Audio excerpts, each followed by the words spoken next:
All right, everyone. So I'm back for another episode of Red Ink. Here I go. I am going to be so excited when these teeth are gone. When I mean teeth, I mean the Invisalign stuff. Anyway, there I go again.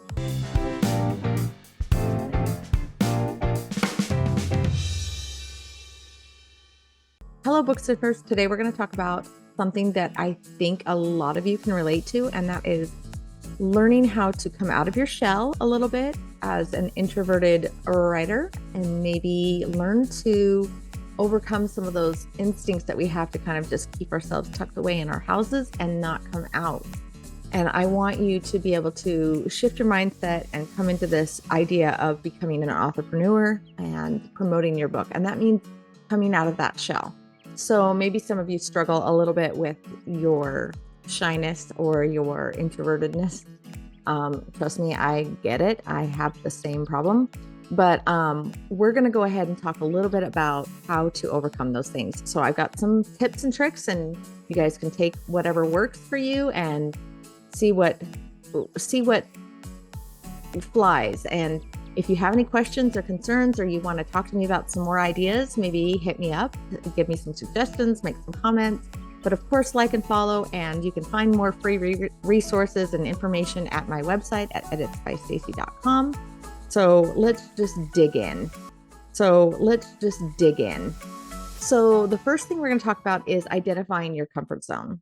A lot of you think that when you take advice or you hear advice from a bunch of authors or maybe other professionals, publishers, or whatever, they come out and they give you all these ideas or all these things that you have to do.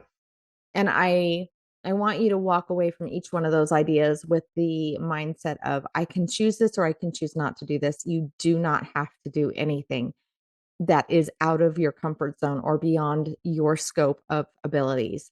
Not only that, you don't have to do all of it. There's a really a different mindset that is going to be adopted over the next couple of years as people get used to this golden age of publishing or golden age of self-publishing, so that they come out of that idea that, they have to do it all to get noticed. And right now it's more effective for you to be more targeted and more specific with the way you present yourself to your readership. So my advice is to just identify what your comfort zone is so that you can operate within that comfort zone.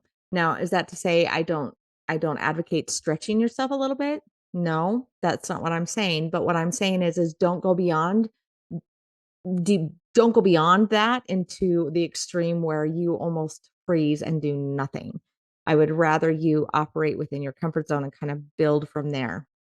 So that's my first rule of thumb.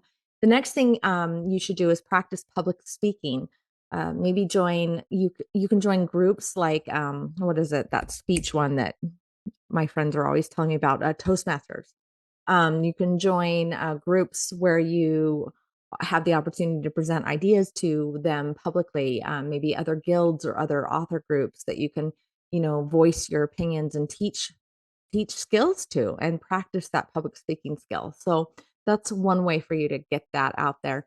But practice and get used to putting yourself in situations. One of the things that our brain tends to do a lot, and this was taught to me by Becca Syme. If you don't follow her, Becca is an awesome person. Becca teaches that we are often automatically triggered by a fight or flight response when we are put into a position where we may not be comfortable.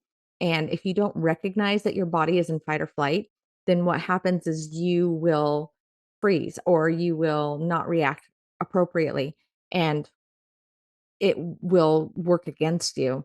So it's better for you to go ahead and recognize that what your body is doing and reacting when it has anxiety is it's in fight or flight, and you need to like turn it off, scale it back. So that will, you know, lessen if you practice more, practice going out in front of people, practice speaking, doing those things more often. That will reduce the urge for your body to go into that fight or flight response. So practice. The third thing I'm going to point out is setting realistic goals. What you want to do is make sure that you are working toward something always. You don't just go out there and throw money or throw time at something and not have a end game in mind. For example, I recently had a client who was calling me and telling me about a bunch of ads that they had purchased, and they were running these ads, but the exposure and the traffic that was getting to see the ad didn't have any actionable um, metrics that he could measure and yield sales from. So it was a waste of money. So what I want you to do when you're picturing the idea of going out there and learning to get yourself out of your shell and pull yourself into this world of author business and trying to brand yourself and your books is to go out there with a goal. Don't set a goal that you plan to, like, be the keynote speaker at a, San Diego Comic-Con. Like, start small, set realistic goals. Don't put yourself out there for um for falling and feeling like you failed. Just make sure that you put yourself out there so that you can have these little accomplishments and little wins, and continue to build up your confidence and build up your your persona and your author brand.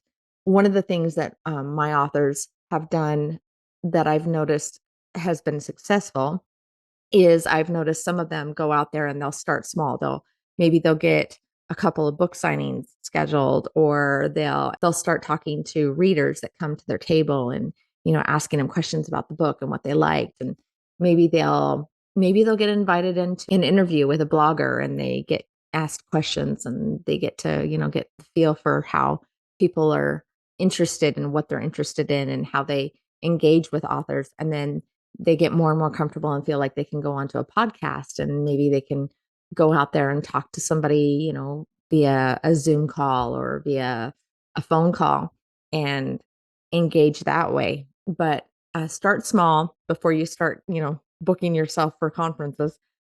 Make sure that you're planning effective ways that you can reach out to your readership with the work that you're doing as well. Don't go out there and, you know, don't engage with, a beekeeper club unless that beekeeper club is going to buy your book.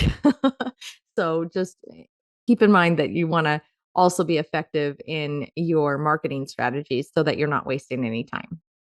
All right. So the next thing I want you to think about is creating an elevator pitch. This is the really cool way of saying creating a sales synopsis that will hook people into buying your book. So you want to keep this very, very short, very, very direct, very, very succinct, very, very uh, to the point, and call to action. And the reason is because people nowadays, they just don't seem to have a attention span that they used to. And so you want to make sure that you get people interested in, and don't give them a long drawn out explanation of your book. Give them an elevator pitch, give them a quick 2 minute or less pitch on your story and you as an author and why they want to buy your book. And I promise it'll really, really help when you get into those situations where you're faced with the person telling you, hey, tell me about your book. And then you don't have to stumble over the words like I'm stumbling over my words in this video. You can go out there and you can really effectively deliver a message and feel more confident about what you're doing. Practice your elevator pitch. All right. Network with other authors. Go to these writers groups, go to author groups, go to critique groups, go to writers guilds, go to conferences, meet other authors, mingle, get a feel for what other people are doing, see what works for you, try it on, like when we go buy clothes, we're trying on clothes to see how they look on us. Do the same thing with what other people are doing. Don't think that because somebody's doing something that's working for them, it's going to work for you too. It may not be in your personality. It may not be part of what your audience is going to be attracted to. So be effective with what you do and work with your strengths. Don't try to create other strengths or build on things that don't fit within your wheelhouse. Okay. Next, you're going to use social media. Now, there's some ins and outs on this. I will say this: use social media if you want to. And if you're going to use social media, use one, maybe two. Don't use more than that. There are effective strategies that you can utilize to access your audience based on their demographics and where they might be hanging out. But don't try to hang out on book talk if you are like if you're not a TikTok user and you don't have TikTok aspirations and you're not reaching out to the Gen Zers and maybe your readers are more boomers, then head over to Facebook and hang out over there. You don't have to even use social media if you don't want to. I have several authors that hate the whole idea and don't even use it at all. So you don't have to use social media. Just what you want to make sure you do is that you want to make sure you are putting yourself somewhere that can be found.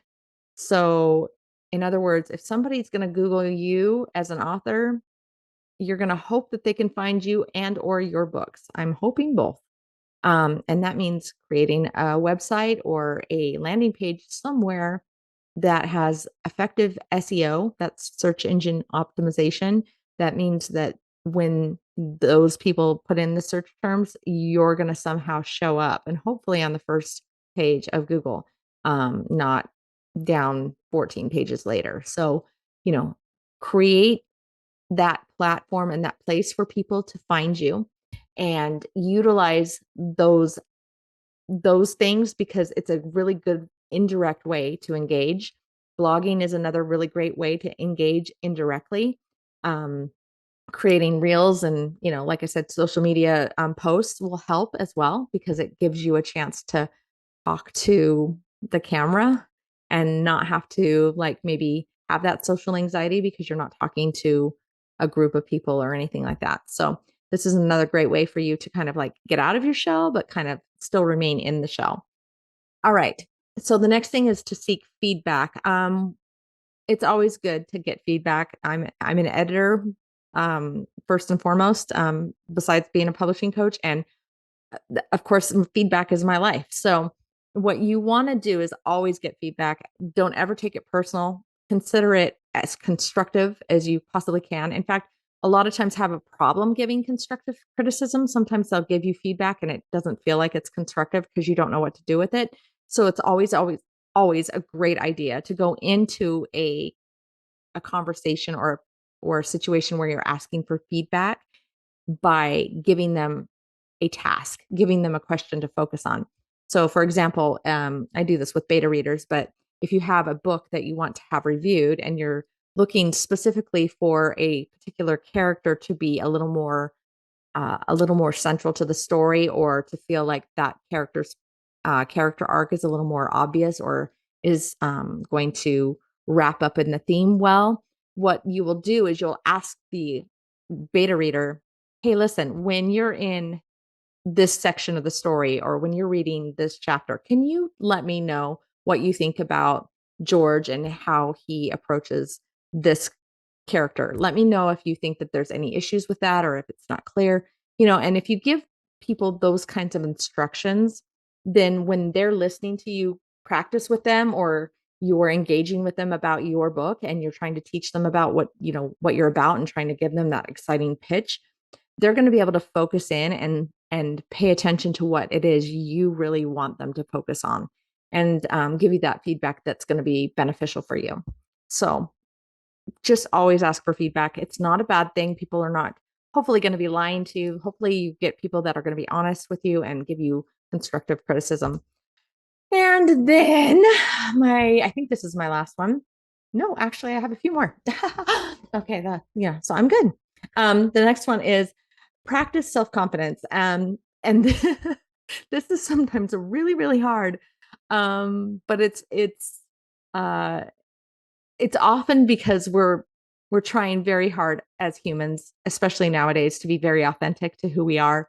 So it's hard to practice self-confidence without thinking, am I sounding too cocky? Do I sound too sure? And then we have imposter syndrome and the whole world crashes.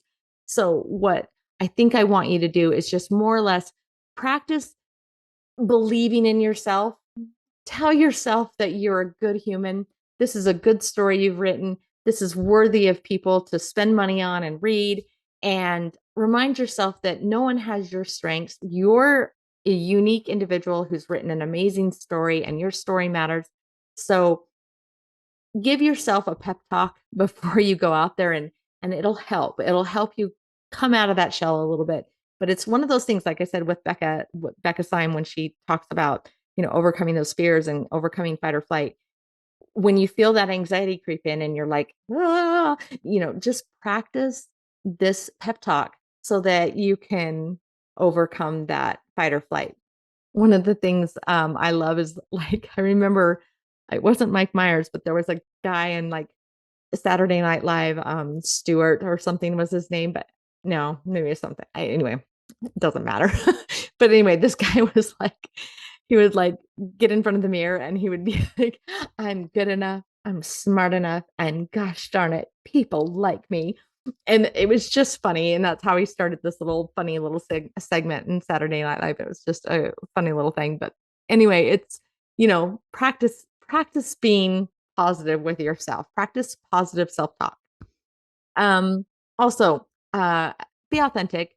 And I know I was talking about practicing self-confidence and how that might feel contradictory to authenticity, but it isn't. I want you to remember who you are, remember what you've come to deliver, and be authentic to who you are as a personality and as a person. And of course, as we age, we get a little bit better at this because we get a little less worried about what people think. But I I want you to practice this as an author. Practice understanding that you're not going to resonate with everybody you meet, and that should be okay. You are looking for your 100 to 500 true fans. And if you can do that and tap into those people, you are going to be golden. So just find those 100 to 500 people, and you're going to be fine. So those are my tips for kind of coming out of your shell. I hope they're helpful. If you need additional help or you want some more resources or any kind of free coaching, I do offer a free consultation initially with my clients. They're welcome to call me when you first want to meet me and talk and see if we've meshed together. You can reach me at editsbystacey.com, and we will talk about your project and see what we can do to help you.